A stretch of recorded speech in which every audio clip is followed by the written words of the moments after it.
Chapter 13 cover कर रहे थे हम। तो 3 टॉपिक थे चैप्टर 13 में, ISA 570 going concern, ISA 580 written representation और ISA 560 subsequent event. Subsequent event की हमने प्रीवियस लेक्चर में बातें की थी, एक क्वेश्चन हमने कवर किया था, बाकी क्वेश्चन आज कवर करके इसको वाइंड अप करेंगे। सब्सिक्वेंट इवेंट की बात करें, जब भी सब्सिक्वेंट इवेंट का क्वेश्चन आपको नज़र आ जाए तो आपने क्वेश्चन पेपर में वो सब्सिक्वेंट इवेंट वाला एक चार्ट बना लेना है कि बैलेंस शीट डेट से लेकर ऑडिट रिपोर्ट साइन होने तक का जो पीरियड है ये हमारा पीरियड 1 है। ऑडिट रिपोर्ट साइन होने से लेकर financial statement mean audit report issue होने तक का हमारा पीरियड 2 है। और उसके बाद वाला हमारे पास क्या होता है, पीरियड 3। क्यों, जो भी मैटर आपको क्वेश्चन में दिए जाएंगे आपको पहले ये आइडेंटिफाई करना होगा कि किस पीरियड में फॉल कर रहा है। ज़्यादातर एग्जामिनर के क्वेश्चन पीरियड 1 वाले होते हैं, उसमें से क्या करना होता है, एडजस्टिंग नॉन एडजस्टिंग इवेंट देखना होते हैं। और जब भी क्वेश्चन में 2 मैटर होते हैं, नॉर्मली एक एडजस्टिंग होता है एक नॉन एडजस्टिंग होता है। इसके लिए तुक्का मैं कहूँ तो पहला एडजस्टिंग होता है, दूसरा नॉन एडजस्टिंग होता है। अगर क्वेश्चन में 3 मैटर हो तो पहला ऑलवेज एडजस्टिंग होता है, लास्ट नॉन एडजस्टिंग होता है, बीच वाले को देखना पड़ता है, वो ज़्यादातर एडजस्टिंग होता है, नॉन एडजस्टिंग भी हो सकता है। क्यों, जब भी 2 मैटर होंगे तो एक एडजस्टिंग एक नॉन एडजस्टिंग ज़रूर होगा। और पीरियड 1 से हमारी रिस्पॉन्सिबिलिटी क्या है कि अगर वो मैटर गलत है तो हमने क्या करना है, मैनेजमेंट से रिक्वेस्ट करना है कि फाइनेंशियल स्टेटमेंट्स को अमेंड करें, मीन करेक्ट करें। अगर मैनेजमेंट करेक्ट नहीं करती तो फिर हम क्या करेंगे, रिपोर्ट क्वालिफाई कर देंगे। हाँ, जब भी सब्सिक्वेंट इवेंट में ऑडिट रिपोर्ट के ऊपर इंपैक्ट पूछा जाएगा तो दिस मीन वो इधर वाला ही मैटर होगा। क्या कह रहा है?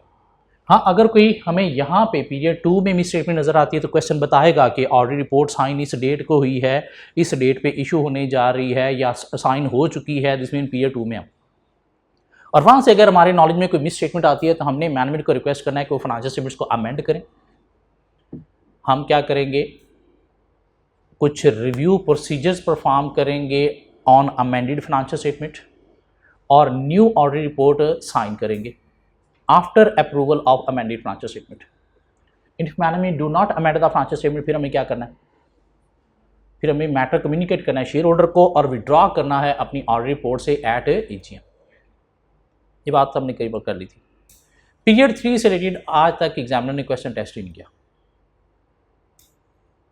लेकिन आ भी सकता है कि ऑडिट रिपोर्ट इशू हो चुकी है, उसके बाद आपके नॉलेज में आई है कोई miss statement in the financial statement जिसके ऊपर आपने ऑडिट रिपोर्ट दी हुई थी, तो क्या करना है, हमने मैनेजमेंट को रिक्वेस्ट करना है कि इशू करें revised financial statements with the disclosure explaining reason for the revision of financial statement. हम इशू करेंगे revised audit report with emphasis of matter paragraph to highlight that disclosure explaining reason for revision. And if management do not revise the financial statement तो legal advice लेंगे। पहला क्या है, legal advice लेंगे and consider speaking of matter to shareholder. आ जाए अब question देखते हैं। जी आइए से 560 से हमें ऑटम 21 का एक क्वेश्चन मिलेगा।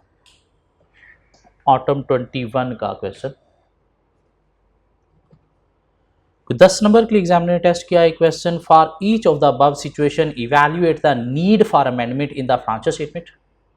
फाइनेंशियल स्टेटमेंट्स में आपने अमेंडमेंट बतानी है, चाहिए या नहीं चाहिए। और ऊपर 2 मैटर नजर आ रहे हैं, देखिएगा एक एडजस्टिंग होगा एक नॉन एडजस्टिंग होगा। And suggest the auditors course of action, और ऑडिटर का कोर्स ऑफ एक्शन भी आपने बताना है। मीन ऑलमोस्ट वही जो हमने कल क्वेश्चन कवर किया था, उसमें 3 चीज़ें। मीन आपने अमेंडमेंट चाहिए नहीं चाहिए, प्रोसीजर भी बताने हैं और फिर ऑडिट रिपोर्ट पे इम्पैक्ट बताना है। यहाँ पे प्रोसीजर नहीं उसने मांगे, अमेंडमेंट चाहिए या नहीं चाहिए, ऑडिटर का कोर्स ऑफ एक्शन। अब जब कोर्स ऑफ एक्शन आ गया तो फिर procedures plus audit report impact. Auditor क्या करेगा इससे रिलेटेड, तो क्या करेगा, कुछ चीज़ें वेरीफाई भी करेगा, कुछ प्रोसीजर भी परफॉर्म करेगा और साथ ऑडिट रिपोर्ट का इम्पैक्ट भी। 5 नंबर के लिए हमने 2 मैटर्स को जो है वो डिस्कस करना है। जो कल हमने क्वेश्चन किया था उसमें 3 मैटर थे और 5 नंबर के हमने तीनों काम किए थे, तो आज भी वही तीनों काम करने हैं। 5 नंबर के लिए 2 मैटर है। So you are the audit manager in a firm of chartered accountants. Following independent situations are under your consideration. Number 1, Mega Motors Limited. MML offers a 3-year warranty for its products. एक company अगर warranty provide करती है customer को तो क्या इसकी कोई accounting implication है? जब भी कंपनी कस्टमर को वारंटी प्रोवाइड करेगी तो IAS 37 कहता है कि आपने वारंटी प्रीमियम रिकॉग्नाइज करनी है according to prudence concept. Future के खर्चे आज पता चल जाए, आज रिकॉर्ड करने, क्या ख्याल है? तो वारंटी दी है, दिस मीन फ्यूचर में क्लेम आएंगे, खर्चा होगा ही होगा, तो आपने क्या करना है, उसकी आज प्रीमियम रिकॉग्नाइज करनी है। सो पर IAS 37 प्रीमियम चाहिए, क्या ख्याल है? MML assessed its warranty obligation to be ₹20 million for year ended 30th June 2021। तो ईयर एंडेड उसने बता दिया जी 30th जून है, और 20 मिलियन की वारंटी प्रीमियम लिखी हुई है। लिखी हुई है, नहीं लिखी नहीं हुई, उन्होंने अभी असेस किया। The board of director has approved the financial statements on 6 सितंबर 2021। कब फाइनेंशियल स्टेटमेंट्स अप्रूव हुई हैं? 6 सितंबर को, मीन उसी दिन हमने रिपोर्ट भी साइन की होगी, क्या ख्याल है? Just before signing the audit report sign करने से पहले, जिसमें पीरियड 1 की बात हो रही है, your audit team came to know about a latent defect in MML's products. MML की प्रोडक्ट्स में डिफेक्ट नजर आया। This defect was neither earlier discovered nor known to MML, और ये डिफेक्ट पहले नजर नहीं आया था। इसमें जब वारंटी प्रीमियम रिकॉग्नाइज की गई थी 20 मिलियन की, तब ये डिफेक्ट नज़र नहीं आया था। अब अगर डिफेक्ट नज़र आया, दिस मीन वारंटी क्लेम पहले से ज़्यादा होंगे, तो क्या वो 20 मिलियन की प्रीमियम इनफ है या ज़्यादा से होनी चाहिए? ज़्यादा से होनी चाहिए, और अभी और रिपोर्ट साइन नहीं की हमने। दिस मीन पीरियड 1 में हमारे नॉलेज में आ गया कि कंपनी ने जो प्रीमियम रिकॉग्नाइज की है 20 मिलियन, वो शायद क्या है, अंडर स्टेटेड है, क्या कहला? तो उससे रिलेटेड क्या चाहिए, फाइनेंशियल स्टेटमेंट्स में अमेंडमेंट चाहिए। Company management need to increase premium from 20 million. क्यों? डिफेक्ट नजर आया तो वारंटी क्लेम इंक्रीज होने के चांसेस हैं, तो सूरत में प्रीमियम ज़्यादा चाहिए। ऑडिटर को क्या करना चाहिए? Discuss with management to amend the financial statement. और अगर मैनेजमेंट अमेंड करती है तो हमें क्या करना चाहिए? कुछ रिव्यू प्रोसीजर परफॉर्म करने चाहिए ऑन अमेंडेड फाइनेंशियल स्टेटमेंट, और हमें क्या करना चाहिए? Report according to amended financial statements sign करनी चाहिए। and if management do not amend the financial statement, then based on the materiality of the matter, auditor should qualify the audit report। क्या करें? 5 number के लिए बातें की जा सकती। हाँ, ये 37 भी उसने पूरा तकरीबन यहाँ पे टेस्ट कर लिया आपसे।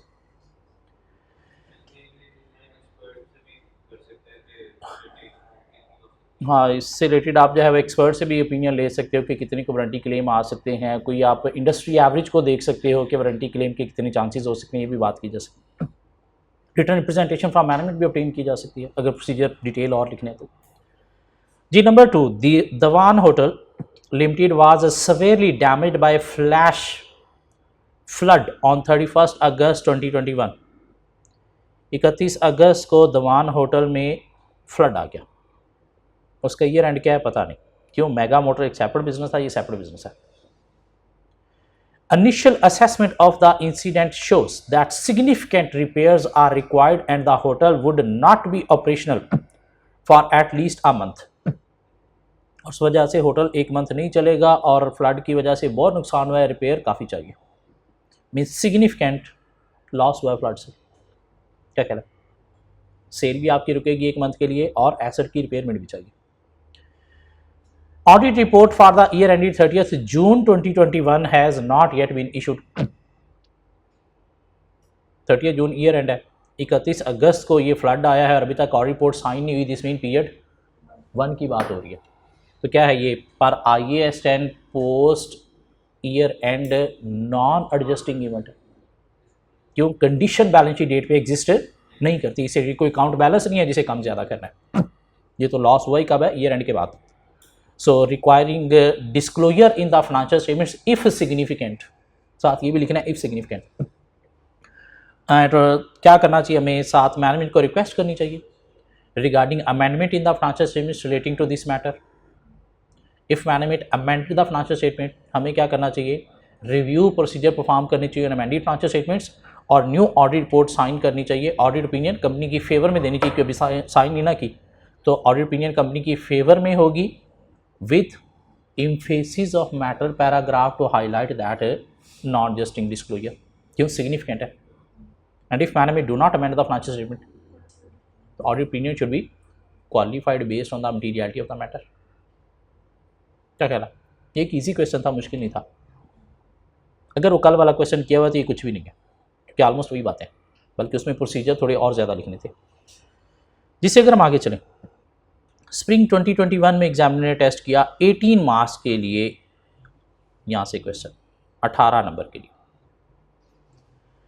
रिक्वायरमेंट ए है for 8 marks, state the audit procedure for each of the above independent matters. 2 matters हैं, 1 2. State the audit procedures which may be performed by your audit team. Mean audit procedure लिखने हैं इस matter से related. And discuss with reason the implications of the audit report, और audit report की implication लिखनी है. और चूंकि आपसे प्रोसीजर पूछ लिए गए हैं, दिस मीन ये मैटर कहाँ होंगे, पीरियड 1 वाले होंगे दोनों. और 2 मैटर हैं, तो पहला एडजस्टिंग, दूसरा नॉन एडजस्टिंग होगा.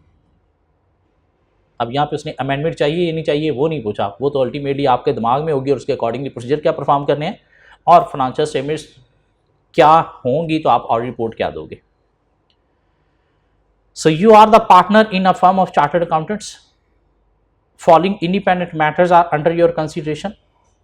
Number 1, the draft financial statements of Elron Pakistan Limited EPL for the year ended 31st January 2021 include inventory of 26 million that are purchased on 1st January 2021. तो ईयर एंड है 31st जनवरी, और कोई inventory यहाँ पे आ रही है 26 million की, जो 1st जनवरी को mean before year and purchase की गई थी.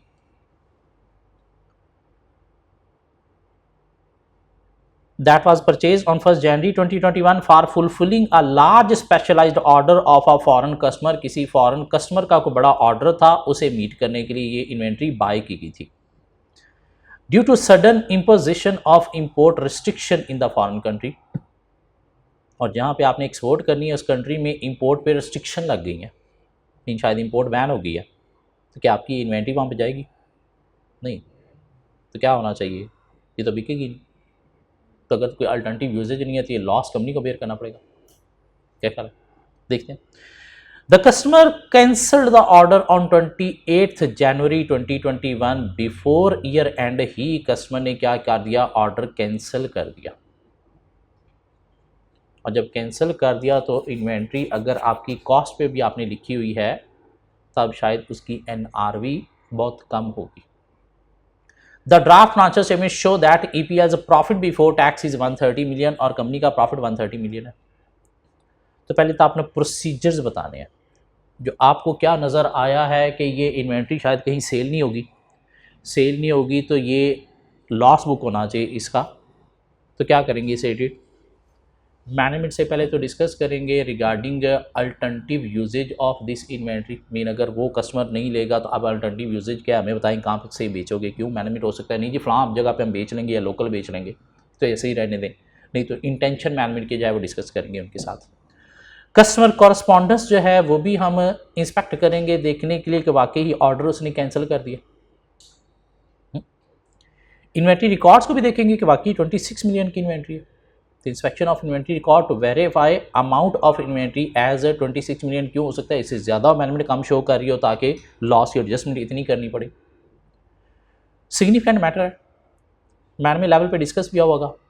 The review board minutes to verify how management considering the account balance and accounting for it. Account balance को कैसे कंसीडर करिए और कैसे अकाउंटिंग करने जा रही, तो मैनेजमेंट से क्या करेंगे, बोर्ड मिनट से ये रिव्यू कर लेंगे.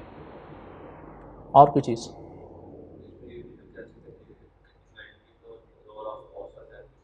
अब वो ऑडिट रिपोर्ट की इम्प्लीकेशन में बात करेंगे. क्या कह रहा है, अब आगे part B, audit report implication. If management amended the financial statement relating to this inventory पर IAS to lower of cost and RV recording, then audit opinion should be unqualified. Audit opinion should be unqualified. And if management do not amend the financial statement as per IAS 2, then this matter 26 by 130 into 100 क्या तो is this % of profit and hence material. So auditor report should be qualified.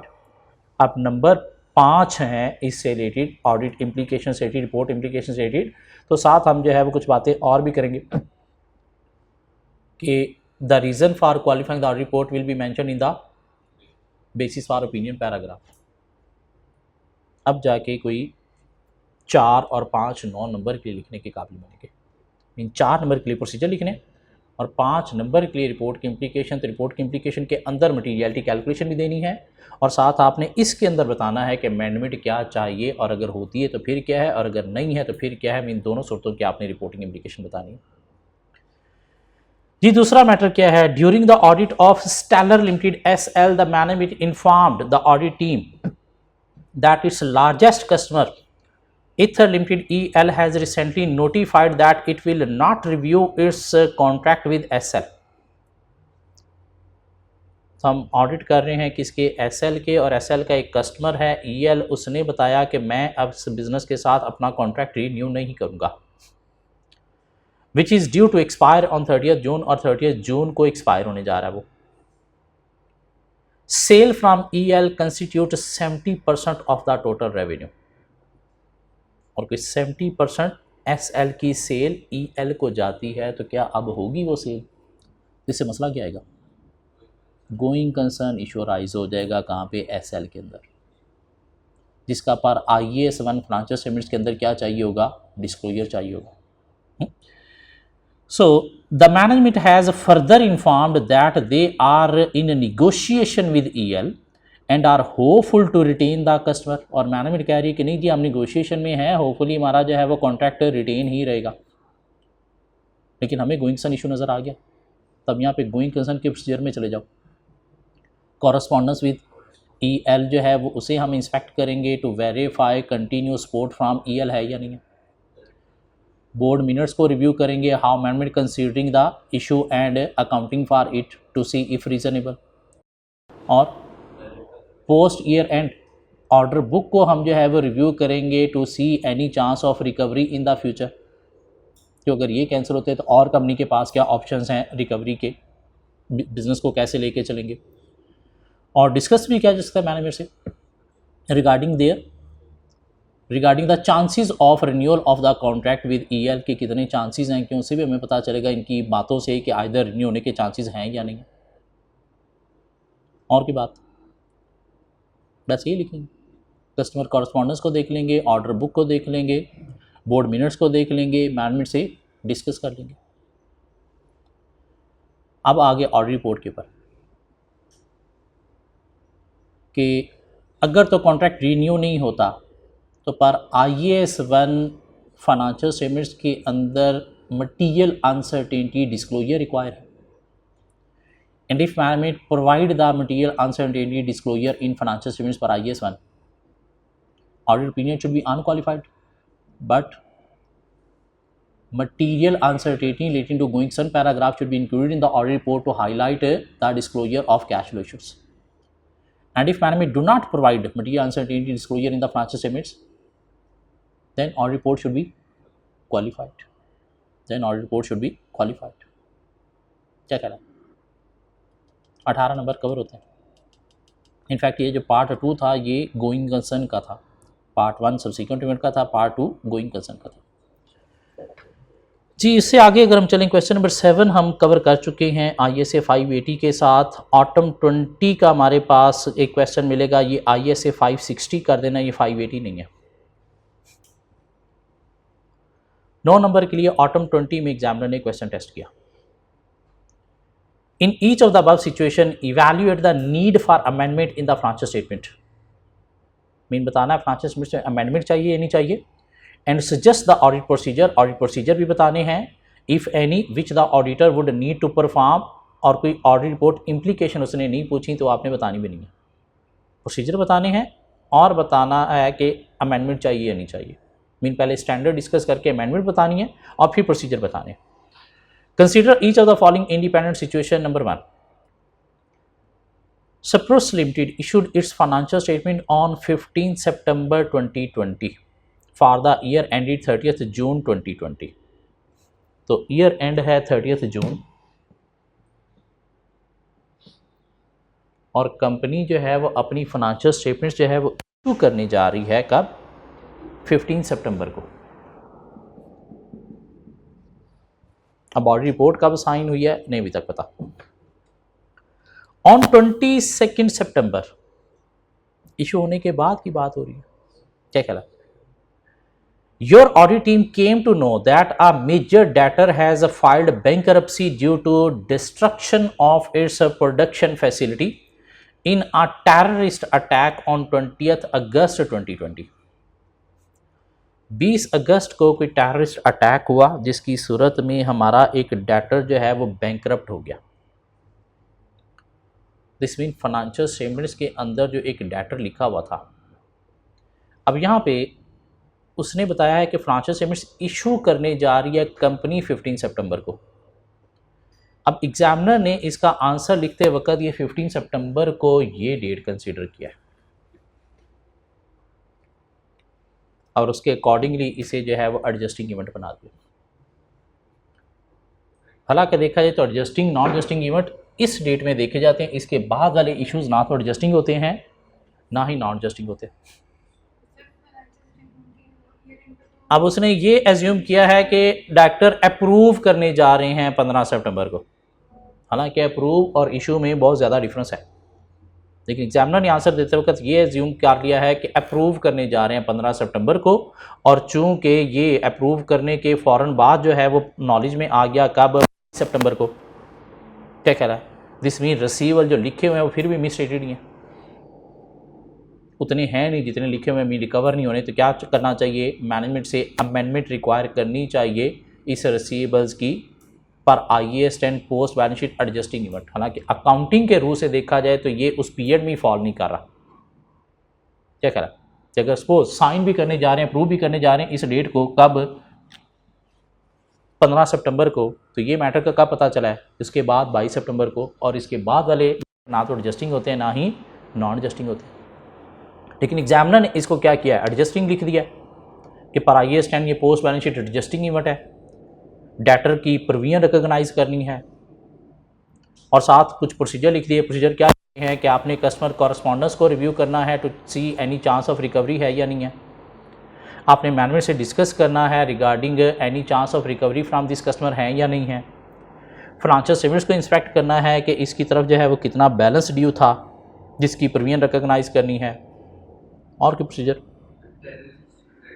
Terrorist attack है तो उसकी कोई आपने press release जो है वो भी वेरीफाई करनी है कि वाकई टेररिस्ट अटैक से ही डेटर बैंकरप्ट हुआ है। डेटर से आप कंफर्मेशन भी कर सकते हो regarding their bankruptcy and any chance of payment हैं तो।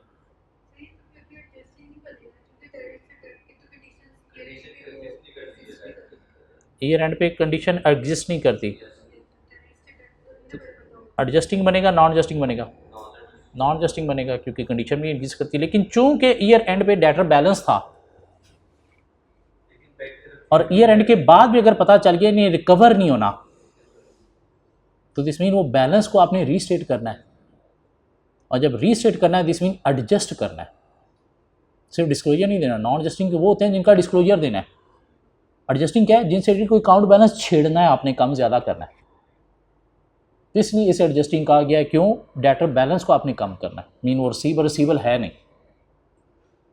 ठीक हो? तो कस्टमर से कंफर्मेशन कर लेंगे, प्रोसीजर मैनेजमेंट से डिस्कस कर लेंगे चांस ऑफ रिकवरी है या नहीं है, बोर्ड मिनट्स को रिव्यू कर लेंगे, फाइनेंशियल स्टेटमेंट्स को इंस्पेक्ट कर लेंगे डेटर बैलेंस देखने के लिए कि कितना बैलेंस इसकी तरफ ओवरड्यू है। क्या करें? कुछ 4 प्रोसीजर लिखे, साथ हम अमेंडमेंट बता देंगे। और रिपोर्ट इम्प्लीकेशन नहीं उसने पूछी, आपने नहीं बतानी। अब आ गया दूसरा मैटर।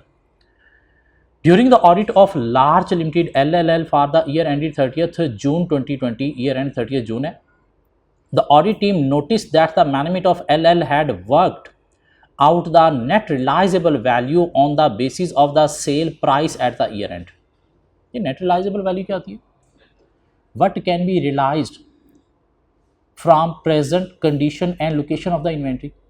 और कैसे कैलकुलेट करते हैं? Selling price less cost to sell. अब यहाँ पे मैनेजमेंट ने NRV कंप्यूट की है just on the basis of sales price, cost to sell consider नहीं किया। Since NRV was greater than cost, और उस वजह से NRV कॉस्ट से ग्रेटर आ रही है, LL recorded the inventory in the draft financial statements at cost, तो उन्होंने लोअर अमाउंट कॉस्ट पे लिख दी। लेकिन NRV में जब आपने कॉस्ट टू सेल कंसीडर नहीं किए तो अमाउंट तो ग्रेटर ही आएगी। अगर कॉस्ट टू सेल को कंसीडर किया जाता तो हो सकता है NRV कॉस्ट से बिलो होती, तो फिर NRV पे स्टेट होनी चाहिए थी। क्या कहला?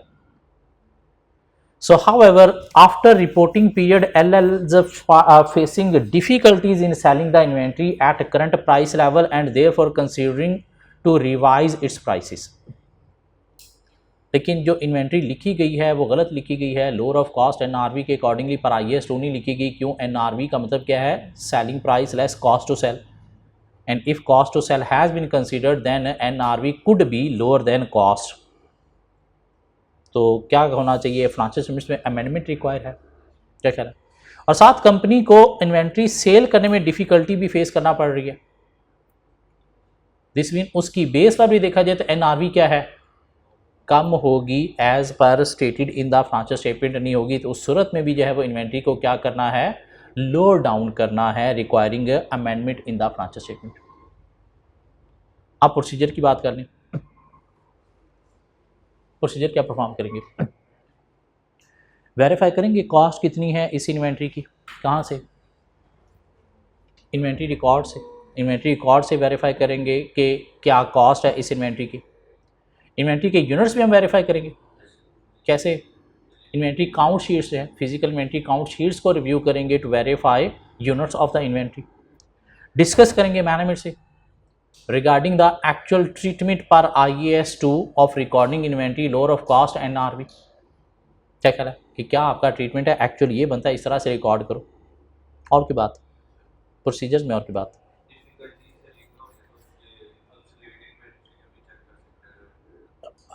ये भी कहा जा सकता है कि हम इन्वेंट्री काउंट शीट से जो है वो वेरीफाई कर सकते हैं obsolete inventory requiring lower sell price, या that need to be adjusted at a lower selling price, mean selling price जिसकी लोअर पे आपको एडजस्ट करनी है। और इन्होंने कॉस्ट टू सेल कंसीडर नहीं किए तो हम ये भी वेरीफाई कर सकते हैं। कहाँ से? Verify cost to sell from previous sale invoices, from previous sale invoices, जहाँ से पता चलेगा कितनी कॉस्ट टू सेल आती है, जिसे रिलेटेड हमें मेनली एडजस्टमेंट यहाँ पे चाहिए। कि ऑडिट रिपोर्ट पे इम्प्लीकेशन उसने नहीं पूछी तो हम भी नहीं बताएंगे। और इस तरह के क्वेश्चन को टैकल करना 9 नंबर के लिए थोड़ा सा मुश्किल है। क्यों? प्रोसीजर भी आपने लिखने हैं, अमेंडमेंट लिखनी है, रिपोर्ट इम्प्लीकेशन नहीं है। क्यों? जब रिपोर्ट इम्प्लीकेशन आती है तो 2-3 नंबर तो वही कवर कर जाती है। जिससे आगे अगर हम चलें, ISA 560 का क्वेश्चन में मिलेगा स्प्रिंग 2019 में। 9 नंबर के लिए एग्जामिनर ने क्वेश्चन टेस्ट किया। Required evaluate the need for amendment in financial statement and state the procedure which the auditor would need to perform in the above situation। Same वैसा ही question। Expert Limited EL is an unlisted public company engaged in the production of various products। In January 2018, an equipment malfunction which caused severe injuries to some of the workers। Workers की injury हो गई company के अंदर। EL had paid compensation to the worker, but a case for violation of safety regulation had also been filed by the regulators। और जब case चल रहा है, लिटिगेशन चल रही है, तो देखना पड़ेगा पेनल्टी के चांसेस हैं। और पर IAS 37 अगर तो तीनों कंडीशन मीट हो रही हैं तो प्रीमियम रिकॉग्नाइज होनी चाहिए, अदरवाइज कंटीजेंट लायबिलिटी डिस्क्लोज होनी चाहिए। On the basis of legal advice, EL has recorded a provision of ₹5 million in the financial statements for the year ended 31st December 2018। और company ने 31st दिसंबर 2018 वाली financial statements में 5 million की premium लिख दी है। The board of directors approved the financial statements on 1st March 2019। 31 December year and है और 1st मार्च को फाइनेंशियल स्टेटमेंट्स अप्रूव हुई हैं। 1st March 2019, and on the same date your firm expected to expressed an unmodified opinion, और आपने unmodified opinion company की favour में दे दी हुई है, मिनॉरिटी रिपोर्ट साइन हो चुकी है। EL plans to issue the financial statements on 5th March 2019 और 5th मार्च को फाइनेंशियल स्टेटमेंट्स इशू होनी है। ऑन 3rd मार्च कहाँ पे, यहाँ पे on 3rd March the court impose a penalty of 15 million on EL। देखिए कितनी हुई है प्रवीण, 5 मिलियन से 15 मिलियन की अगर पेनल्टी चार्ज हुई तो कितने से प्रवीण होनी चाहिए थी, 15 मिलियन से। Management of EL inform the auditor accordingly, और मैनेजमेंट ने ऑडिटर को भी अकॉर्डिंगली इन्फॉर्म कर दिया। तब आपने बताना है अमेंडमेंट चाहिए नहीं चाहिए और क्या प्रोसीजर से परफॉर्म करोगे। 9 नंबर है, एक ही मैटर है। तो पहले तो पर IAS 37 आप कहोगे कि प्रीमियम रिकॉग्नाइज होनी चाहिए अगर 3 कंडीशन मीट होंगी। Present legal constructive obligation from past event, probability of future economic outflow and amounts can be measured lively. और मैनेजमेंट ने अगर प्रीमियम रिकॉग्नाइज की है तो as per IAS 37 correct treatment है। क्या कह रहा है, लेकिन हमें पीरियड 2 में नॉलेज में आई है misstatement in the financial statement that premium is understated by 10 million. तो financial statement need to be amended regarding this misstatement, i.e. more provision of 10 million should be accounted for, instead of 5 it should be 15 million। ये तो आगे amendment की बात कि amendment चाहिए नहीं चाहिए, तो वो चाहिए। अब बात आ गई प्रोसीजर्स क्या परफॉर्म करोगे। अब हम पीरियड 1 में नहीं है, पीरियड 2 में। तो क्या करेंगे हम प्रोसीजर, वैसे थोड़ी सी अगर आप बात करो तो आप क्या करोगे, कोर्ट कॉरस्पॉन्डेंस जो है वो, या कोर्ट पेनल्टी चार्ज कॉरस्पॉन्डेंस जो है वो आप इंस्पेक्ट करोगे to verify that 15 million penalty has been charge, जो कि मैंने आपको ऑलरेडी बता दिया कि 15 मिलियन की पेनल्टी चार्ज हुई, तो खैर वो भी वेरीफाई करने की जरूरत नहीं, लेकिन फिर भी आप देख लोगे। और चूंकि पीरियड 2 की बात हो रही है, पीरियड 2 वाली बातें करनी है, सो क्या करना चाहिए, auditor should request the management to amend the financial statement and auditor should perform a review procedure on amended financial statement. Auditor should sign a new audit report after approval of the amended financial statement. And if management do not amend the financial statement, auditor should consider speaking of matter to shareholder at AGM, and auditor should ask the management do not issue my audit report, i.e. auditor should withdraw from the audit report। अब ये एक ऐसा question था जिसमें उसने clearly dates बता के आपको बताया कि आप कहाँ पे हो, पीरियड 2 में हो। अदरवाइज ऐसा क्वेश्चन आज तक कभी नहीं आया, हमेशा जो भी क्वेश्चन आता रहा है पीरियड 1 का ही adjusting not adjusting adjusting not adjusting यही आता रहा है। यहाँ पे उसने डेट्स बता के जो है वो सब्सिक्वेंट इवेंट का पीरियड 2 टेस्ट किया। जिसके साथ एक 5 नंबर का गोइंग कंसर्न का क्वेश्चन है, state any 5 audit procedure that could be perform to obtain sufficient appropriate audit evidence for determining whether or not a material uncertainty exist when events are identified that may cast doubt on entities ability to continue as a going concern. तो going concern के procedure हमने पढ़े हुए हैं 5 छाप। तो यहाँ पे हमें क्या करना है, इंस्पेक्शन करनी है, cash and profit projection for next foreseeable future to see any chance of recovery in future, latest management accounts को हमें रिव्यू करना है to see any chance of recovery in future, post year end order book customer contract को हमें देखना है whether any chance of recovery in future, bank confirmation लेनी है to ensure any support from the bank, supplier correspondence को हमें देखना है to ensure any support from supplier, board minutes को रिव्यू करना है to verify how management considering the event and accounting for it. क्या कह रहा मीन वही रटा जो आपने गोइंग कंसर्न के प्रोसीजर पढ़े थे वो उठा के 5 यहाँ पे छाप देने। जिसके अलावा कुछ क्वेश्चंस और हैं, क्या हैं, होपफुली नेक्स्ट क्लास में कवर करके चैप्टर को प्रॉपर्ली वाइंड अप करेंगे। ये क्वेश्चन इस चैप्टर के कोशिश करनी है हर क्वेश्चन हाथ से अटैम्प्ट, क्यों एग्जामिनर ने लास्ट टाइम 23 मार्क्स के लिए टेस्ट किया और 10 से 15-18 नंबर के लिए एग्जामिनर इस चैप्टर को टेस्ट कर रहे हैं। दिस मीन इम्पॉर्टेंट है एग्जामिनेशन पॉइंट ऑफ व्यू से। मिलते हैं नेक्स्ट क्लास में कुछ नई चीज़ों के साथ।